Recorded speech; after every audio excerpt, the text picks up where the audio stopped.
is Gemma, and welcome back to my dear old world. I'm learning how to see the beauty in my everyday life with my husband and cat in our little house at the bottom of the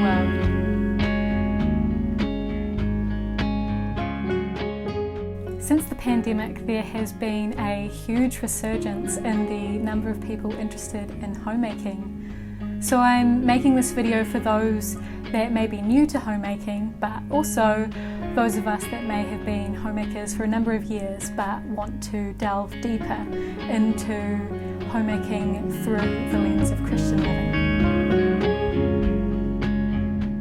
When we were kids, women who stayed at home serving their families were called stay-at-home mums. They were the ones in Disney movies that had a tray of freshly baked cookies ready after school. But today, homemaking is often associated with the cottagecore movement and a collection of certain aesthetic tasks like baking sourdough, floral dresses, plaid aprons, and flower arranging. But as Christians, homemaking is about more than the tasks we perform or a collection of activities that suggest a wholesome life.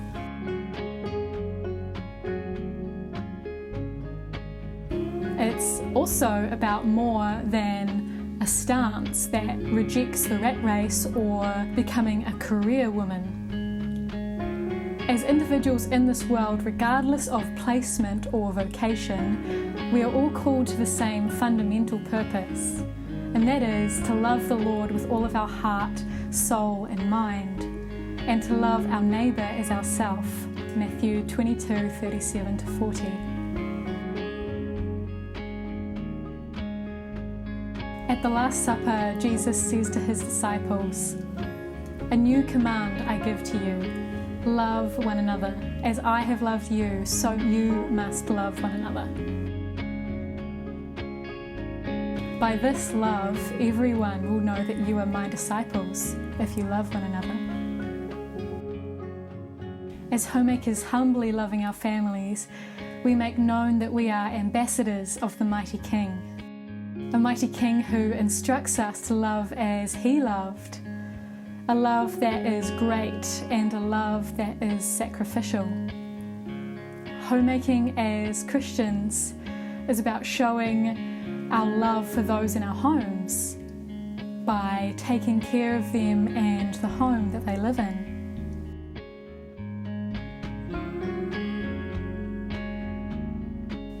Part of showing our love as homemakers often takes sacrifice. As modern homemakers, many of us have left promising careers, worldly praise and opportunities to make a name for ourselves.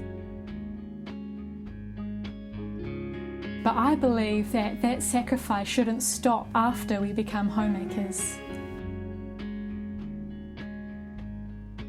We must remember daily the sacrificial love that God calls us to. These little daily sacrifices are just as important as the dramatic sacrifice of leaving our jobs, and often require more self-control.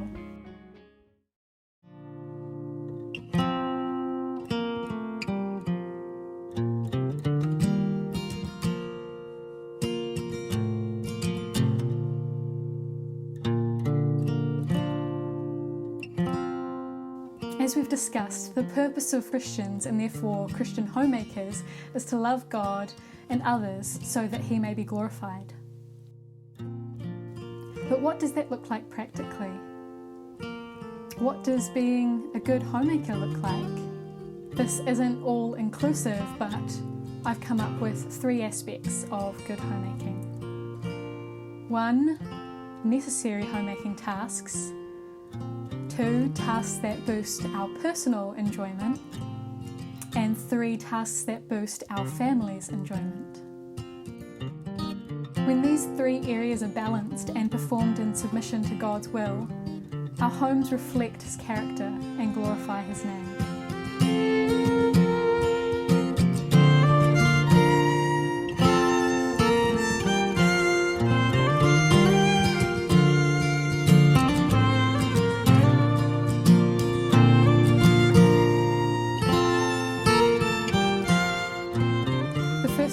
aspect of good homemaking involves completing necessary homemaking tasks like cleaning, cooking, managing the finances, and general tidy-ups.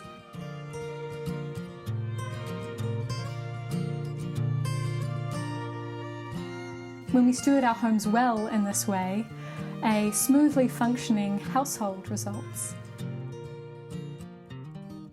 However, if we focus only on the essential homemaking tasks without taking time to prioritise those that boost our own and our family's enjoyment, we can get homemaking burnout and resent our roles, and the family begins to serve the home rather than the home serving the family. The second aspect of good homemaking involves tasks that boost personal enjoyment. Part of the freedom that we have as homemakers is being able to serve our families in the way that we enjoy most. As we tailor our homemaking to involve our passions and our hobbies, we find a lot of fulfillment in our daily lives, quashing resentment. And as homemakers, we also set the tone of the home, and our joy and our satisfaction in our work can provide a happy and peaceful atmosphere for our families to enjoy. And when resentment is removed, we are more cheerful givers, and we have more stamina to do those more painful homemaking tasks that we might not enjoy as much. However, we must be on guard to not make homemaking all about our own personal enjoyment. I personally struggled with this a lot when I first became a homemaker. I was perfectly happy to bake and cook and go op shopping for our home, but I resented the more mundane tasks like laundry, making my husband's lunches, or cleaning the bathroom. Although it is a privilege that I get to do homemaking tasks that I love, I must partner with the Holy Spirit and grow in self-discipline. I need to recognise that these tasks are also essential parts of being a good homemaker.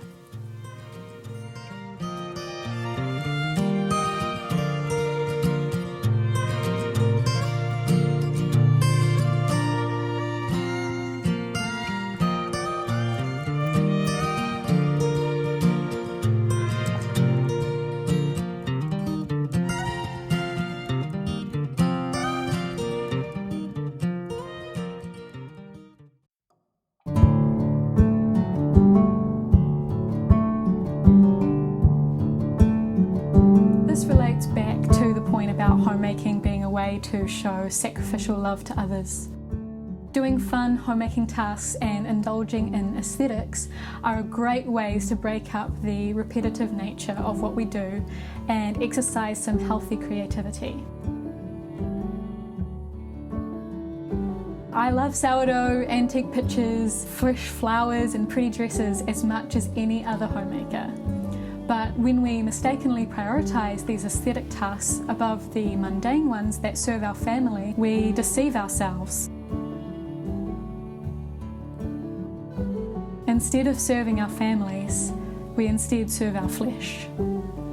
We open the door to selfish desires, perfectionism, vanity, covetousness, and comparison. Homemaking must ultimately be about the sacrificial love of God and others, with the fun aesthetic tasks being a piece of the pie, but not the whole.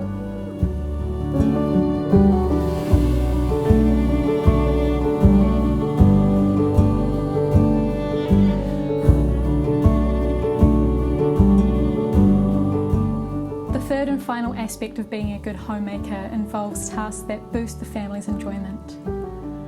Those that make them feel loved and seen and heard and special.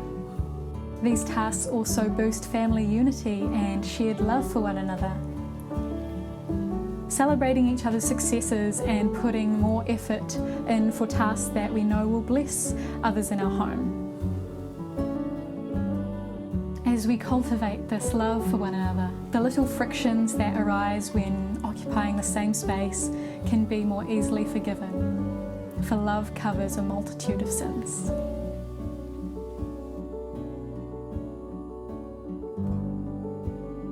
as in the other aspects of homemaking, focusing only on tasks that boost the family's enjoyment can have a detrimental effect. If we only do tasks that induce pleasure in others, we may neglect being good stewards of our homes, or we may grow to resent those in our households, with homemaking becoming more of a duty than something that we're personally invested in. Like everyone, I'm still learning how to be a good homemaker.